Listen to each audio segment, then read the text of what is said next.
ועל פי זה יש לומר עניין כל נדרי. According to this, we can explain the concept of kol nidrei. Ein betor simin tafresh yutes, the minhag kadmonim b'inyan kol nidrei, and look in Torah that the custom from early on concerning kol nidrei la'atir hanidarim shem yom kippurim avar ad yom kippurim hazeh, to release the vows from the previous Yom Kippur onwards until this Yom Kippur. Rabbeinu Tam hinihig bitul hanidarim telahaba. And Rabbeinu Tam also would release all the future vows.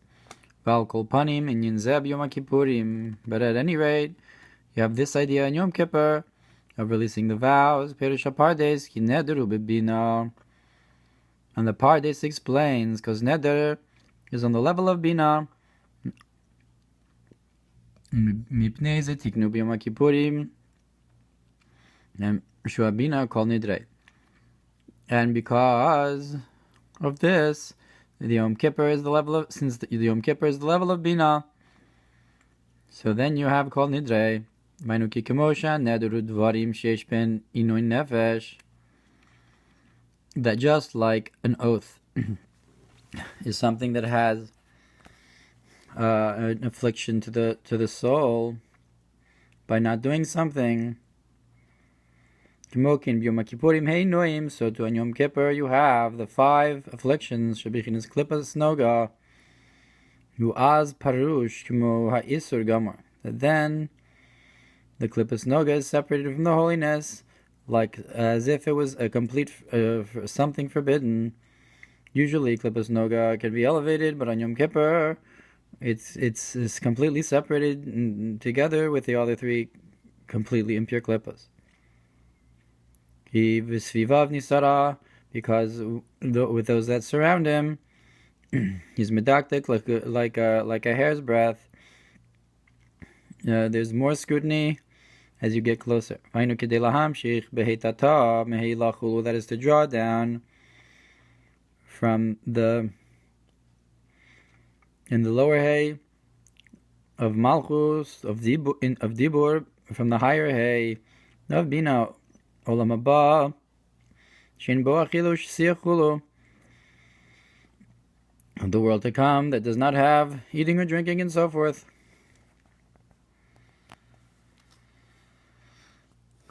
V'ay mizeh b'zohar chelik gimel, Parshas Pinchas, daf resh nun hey amud beis.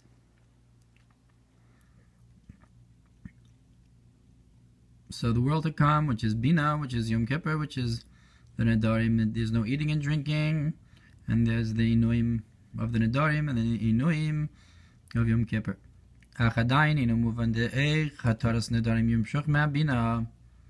But it's still not understood. How can the releasing of vows come from Bina? Hello, Mehabina by Nedarim. So the from Bina, that's where the Nedarim come from. So you have to go higher than that to release them. So how on Yom Kippur can you release them? But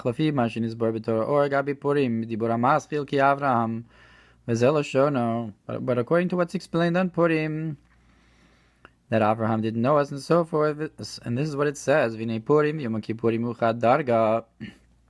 That Purim and Yom HaKippurim is one level. Ha'arasi sodaba b'nukvad kan l'shono. It's the revelation of the yesod of Abba into the feminine aspect, into Nukva. Asi Shapir, then it makes sense. Ki ataras nederba al yedei chachma, because releasing the vow comes through chachma. V'hainu yesod Abba, and that is the foundation of the Father, yesod Abba of chachma.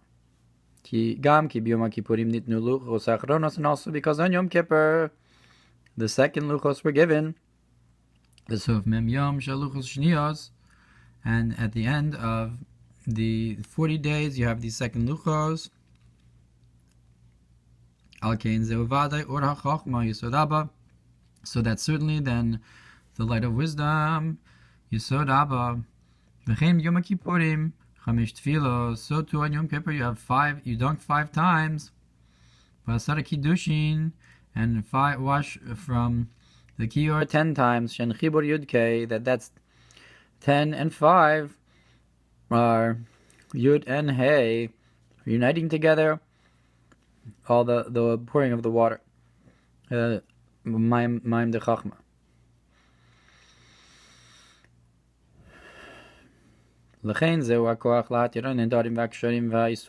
Therefore, that is the strength to release the vows and the ties and things that are forbidden. And we can further say that through releasing the vows to change darkness of klipas noga to light,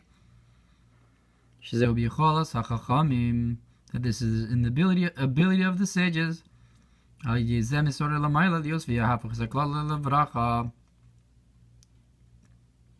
So from above we also draw down this idea to change the curse to blessing. That in terms of the sins as well, the wanton sins should flip into merits.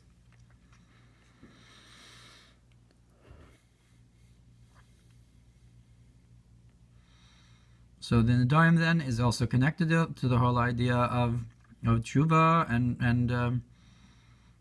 and changing the sins as well. And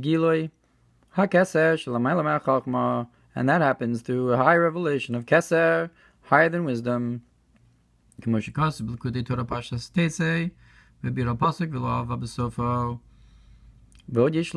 further say that just like we can release the vows, because it is a forbidden thing that comes through the speech of man, therefore we can make that speech mundane through the sage, through the wise person, that's where the source of speech comes from. So we can release it from that source. We release the forbidden from the speech. Like we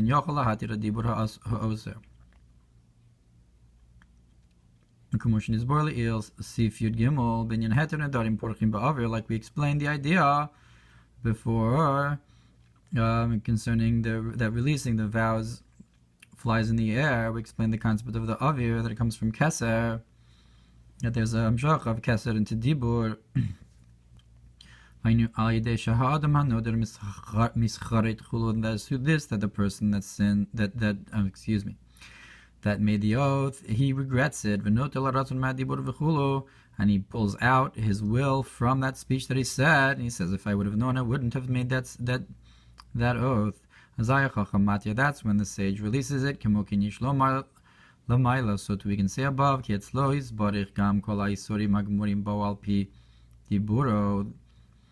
that all of the forbidden things came through speech.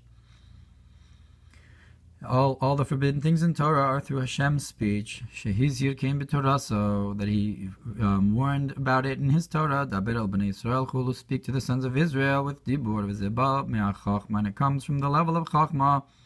L'chein ratzon osios tzinor. Therefore, divine will is the same letters as the divine flow. Shezeu tzimtzem. That he contracted himself to want this or that. So it's to define his will in a specific way. Because in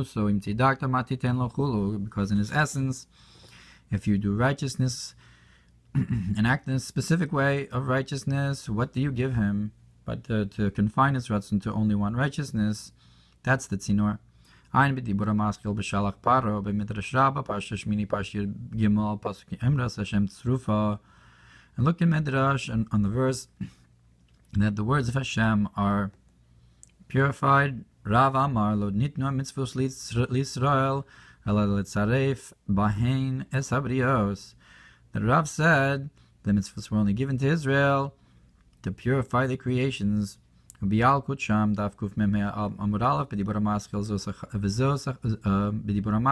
HaChaya Asher Tuchlu V'Zeh Lachem HaTamei. And in Yalkut it brings that about this is the animals. These are the animals that you should eat, and these are the ones that are impure. Chima Ichbis Leila Kodesh Baruch Hu Ben Shuchet Behima V'Ochel.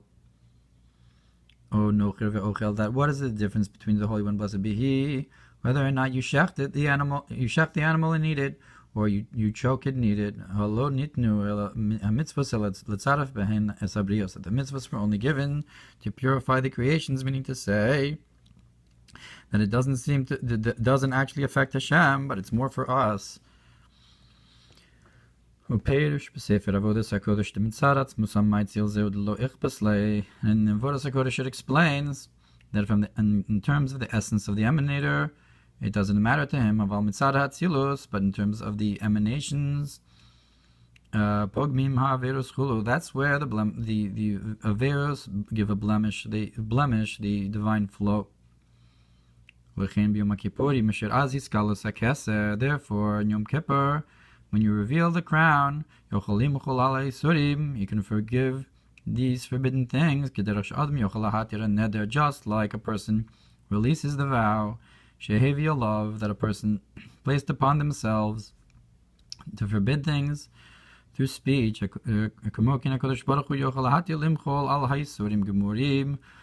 too the Holy One, blessed be He, can release and forgive all the complete forbidden things, that all, since they came through his the words of his mouth and his speech, similar to the nidarim. Just like you could be matir and neder from chachma and kaser, so too you can be matir the isur, or forgive the sin through that came through Hashem's speech. But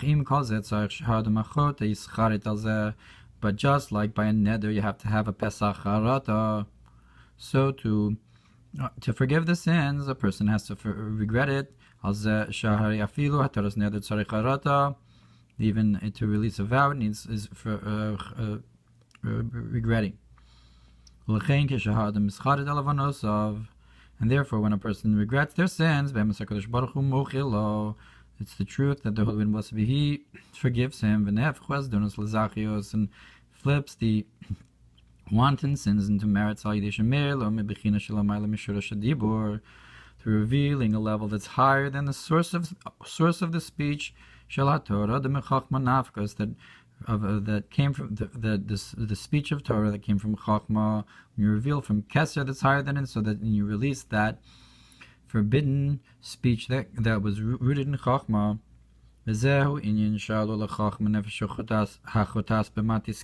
this is the idea that states that the asked wisdom, the soul that sins, how should it atone? Amra Chataim Tiradifra. So wisdom said that sinners, the bad should run after them. Shalula Kodesh Baruch Hu, but they asked the Holy One, blessed be He, Ama Yaset Tshuva, and He said, let them do Tshuva v'kemoshekas mizeh l'il sivav, like we brought about this in sivav in this Mamar, v'aynu mipnei ki tshuva magas b'china shalamayla ma'achachma, and that is because the tshuva reaches to a level that's higher than chachma to forgive the sin. V'gam kein tzarich lezeh dvarim, and you also need words with this as well to get this forgiveness. Havid v'yashamnu bagadnu chulu chatanu chulu, that we admit that we sinned and rebelled and so forth. Imacharata, together with this regret that you also have to have dibur. Shali dezeh nishlam that you change this speech from one thing into another, that this fulfills this intention to purify the creations. Just like to fulfilling the mitzvos, now you also have a positive act, even if you did not do the mitzvah, but you instead say have this regret, to release it and then turn it into a positive act of vidoy. So So that's interesting that the vidui is considered in a like a mitzvah, like a replacement for the mitzvah, so to speak.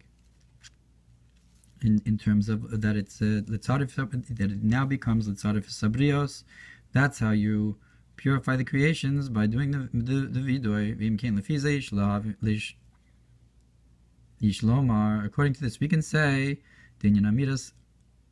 the inyan minhag amiras kol nidrei shaykh linyan mechila uslicha, that the custom of saying kol nidrei is connected to the idea of forgiveness and atonement. Shikamo anu matiri manidarim, that just like we permit the vows, that is through a nullification to me blessed, through wisdom and Torah, that then you can release the vow,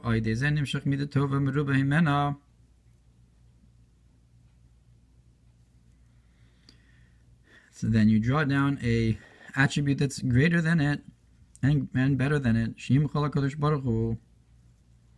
that the Holy One, blessed be He, should forgive and all the sins and the transgressions, that just like you forgive the vow through Chachma, so too you forgive the sins. And